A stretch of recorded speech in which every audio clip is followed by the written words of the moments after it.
All the substances of abuse, whether they're opiates or cocaine or anything else, they're actually painkillers. Some of them specifically are painkillers. But physical pain and emotional pain, the suffering is experienced in the same part of the brain. So when people suffer emotional rejection, the same part of the brain will light up as if you stuck them with a knife. The Eckhart Tolle says very nicely that addictions begin with pain and end with pain. So that all the addictions are attempts to soothe the pain. So when I work with addictions, the first question is always not why the addiction, but why the pain. And what you find is emotional loss or trauma. In the case of the severe addicts, as in the downtown East Side here, they were every single one of them traumatized. There's no women walking the streets here who have not been sexually abused, not even by accident. But you know, whether it's a sex addiction or internet or relationship or shopping or work addiction, these are all attempts to get away from distress.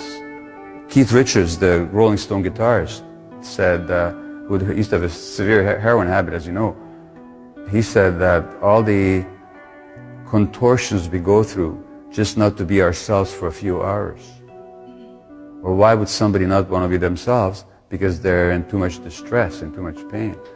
So I don't care what they tell you about genetics or any of that choices or any of that nonsense. It's always about pain. Well, the Tibetan Book of Living and Dying, it's got a wonderful line in it. Whatever you do, don't try and escape from your pain, but be with it.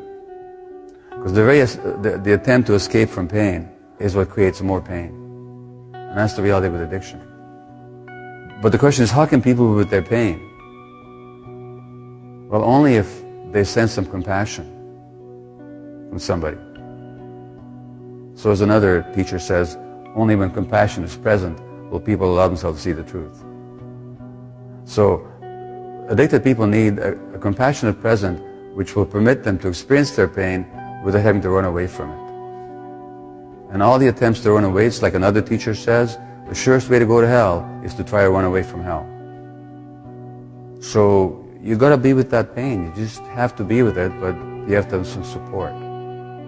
And we live in a society that, one way or the other, is always about instant relief, quick satisfaction, distraction. In other words, we live in a culture that is based on, both economically and psychologically, on not supporting people to be with themselves. So it's always the quick getaway. So it's very difficult to deal with addictions in a society. But yeah, it is a matter of, at some point, finding a way of being with your pain so that you can actually get to know what it's really all about.